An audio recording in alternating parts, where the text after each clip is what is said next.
Gravidade versus relatividade.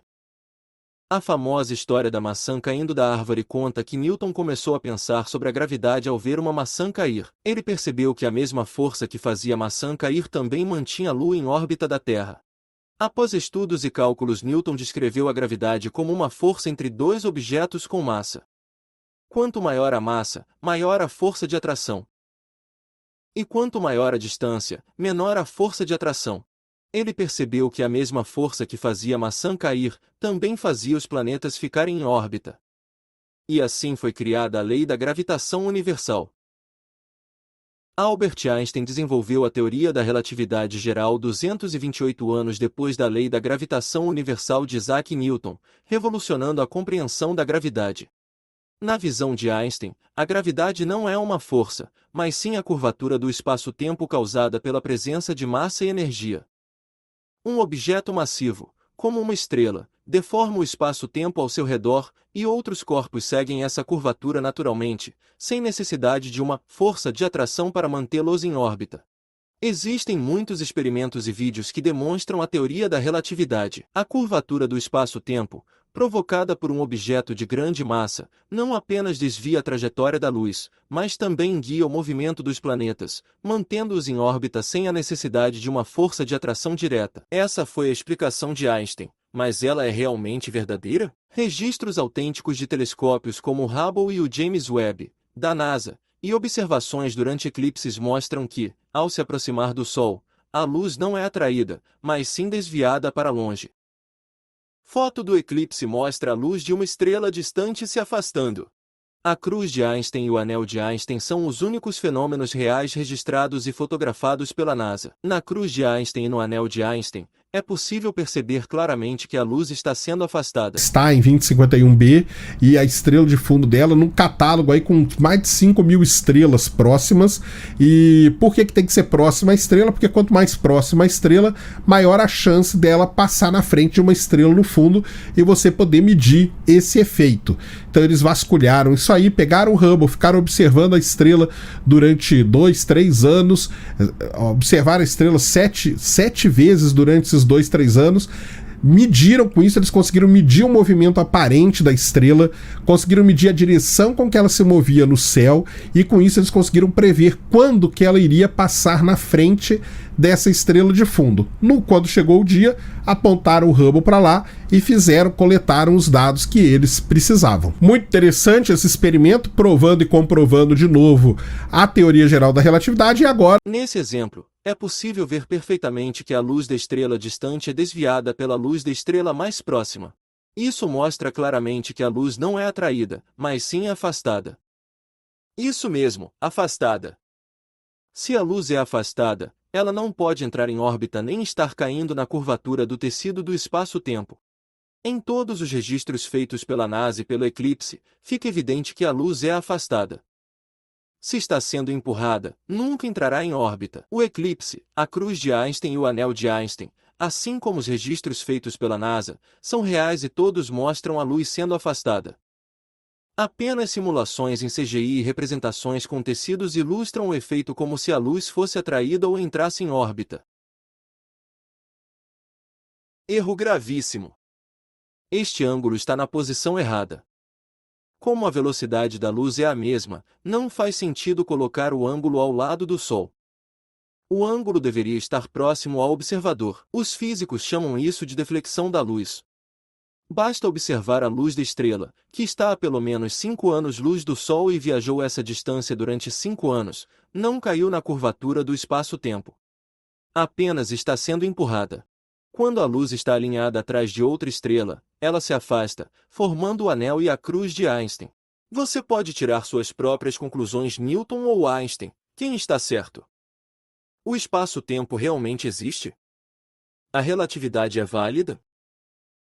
Calma, ainda não acabou. Vamos falar sobre o princípio da equivalência. Einstein propôs que gravidade e aceleração são equivalentes. Isso significa que, se você está em um campo gravitacional, como na Terra, ou em uma nave acelerando no espaço, a sensação de força que você sente seria a mesma.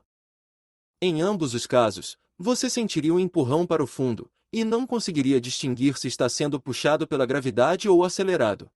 No entanto, o princípio da equivalência não pode ser aplicado indefinidamente, pois ele só funciona por alguns segundos. Exemplo: se uma pessoa pula, isso não significa que ela está voando, ela apenas pulou. Outro ponto importante: a aceleração uniforme não pode ser confundida com velocidade uniforme. Na aceleração, os valores aumentam progressivamente. Em 1 minuto, a velocidade pode chegar a 316 km por hora. Em 1 hora, chega a 12.960 km por hora. Em um dia, chega a 311.040 km por hora. Então, o princípio da equivalência é apenas um exemplo falho que acaba confundindo as pessoas. O GPS. Em 1905, Einstein publicou a teoria da relatividade restrita, na qual estabeleceu que 1. A velocidade da luz no vácuo, c, é a mesma para todos os observadores, independentemente de sua velocidade. 2. Nada pode viajar mais rápido que a luz, pois, à medida que um objeto acelera, sua massa efetiva aumenta, exigindo energia infinita para atingir a velocidade da luz. No entanto, o GPS utiliza cálculos relativísticos para ajustar a diferença de tempo, que, ao longo do dia, pode chegar a aproximadamente mais 38 microsegundos. Como o tempo de mais 38 microsegundos por dia não se acumula de um dia para o outro? Ou durante um ano 13,87 milissegundos, que seria 138.700 microsegundos, ou em 10 anos isso representaria um erro de 3.560 km. Se colocarmos uma nave viajando a 10.000 km por hora e outra a 10.001 km por hora, a distância percorrida pela nave mais rápida vai se acumular, e ela percorrerá 1 km a mais a cada hora em relação à outra. Isso é uma verdade. Na relatividade não se acumula. No GPS, a velocidade das ondas de rádio, que são a velocidade da luz, sai do satélite com velocidade do satélite mais a velocidade da luz. Velocidade da luz: 299.792.458 de metros por segundo. Velocidade do satélite: 3.900 metros por segundo. Total: 299.796.358 de metros por segundo. Então a velocidade real das ondas de rádio transmitida pelo satélite é 299.796.358 de metros por segundo. No entanto, não seria necessário um cálculo relativístico se utilizássemos a física clássica, bastaria considerar a velocidade da luz somada à velocidade do satélite. No caso do paradoxo dos gêmeos, como um dos gêmeos voltaria com a mesma idade, se o tempo não se acumula? A relatividade, basicamente, consiste em não usar a velocidade real das ondas de rádio, que seria a velocidade da luz somada à velocidade do satélite. Em vez disso, usa-se apenas a velocidade da luz para calcular e chegar à velocidade real, tratando a velocidade do satélite como uma referência temporal. Se usarmos a velocidade real, não haveria o acúmulo de tempo, como os mais 38 microsegundos observados.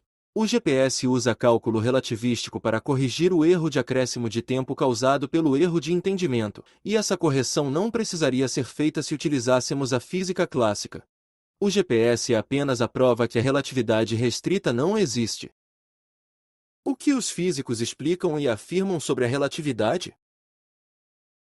Newton disse que se um objeto cai, é porque há uma força misteriosa chamada gravidade que o puxa para baixo. Mas o próprio Isaac Newton não estava satisfeito com isso. Objetos se movem quando empurrados, não puxados quando empurrados. Então, o que empurra isto? Newton não sabia. Então, simplesmente levantou as mãos e disse, não sei. Então, vou inventar uma coisa chamada força da gravidade. Se você estivesse num elevador e alguém cortasse o cabo, o que aconteceria? Você cairia. Mas o elevador cairia à mesma razão. Então, você está sem peso no elevador. Aí, então, Einstein entendeu. É como se desligassem a gravidade. O que acontece de fato? Não existe a chamada força da gravidade. A Terra curvou o espaço à minha volta e o espaço está me empurrando nesta cadeira. O próprio espaço pode ser curvado. A teoria só seria aceita se ele conseguisse demonstrar seus conceitos radicais. De repente, ele teve uma ideia. Se fizesse passar um raio de luz por uma área onde o espaço está curvado, então, segundo a teoria, o raio de luz pareceria se flexionar. A luz só se propaga em linha reta. É o espaço que se dobra. O que teria gravidade o suficiente para flexionar tanto a luz? Bem, que tal o Sol? 300.000 vezes maior do que a Terra. O Sol seria o objeto perfeito para o experimento de Einstein. Vamos testar essas afirmações. Se é a curvatura do espaço que me empurra para o chão, então podemos tentar cortar o espaço ou reduzir sua atuação. Faça o teste entre um carro, feche os vidros e veja se o espaço deixa de empurrá-lo para o chão. Você deveria flutuar. O mesmo deveria acontecer dentro de um avião, um submarino ou até mesmo em uma caverna. Se fecharmos completamente a entrada da caverna, o espaço não deveria mais empurrar para o chão. Será que isso funciona? Por que a Terra gira em torno do Sol? Muita gente diria que é porque a gravidade do Sol puxa a Terra com força para ele, em um círculo. Errado. A Terra gira em torno do Sol porque o Sol distorceu o espaço à volta da Terra e o espaço empurra a Terra para No o vídeo, Sol. é dito que a Terra é empurrada em direção ao Sol. E podemos observar que durante o eclipse na cruz de Einstein e no anel de Einstein, seria o Sol que empurra a luz da estrela. Conclusão: a luz do Sol ou de outras galáxias sempre afastará a luz que vem de longe. Nenhuma luz distante chegará a outra estrela. Os fótons das estrelas sempre terão velocidade suficiente para afastar a luz da estrela distante, e esse afastamento causará efeitos como a cruz de Einstein, o anel de Einstein e, durante um eclipse, veremos claramente o Sol empurrando as luzes de estrelas distantes. Sobre a relatividade, nunca use a gravidade para justificá-la. A relatividade deve se sustentar por si mesma. Após analisar todas as evidências, podemos observar que a relatividade não existe.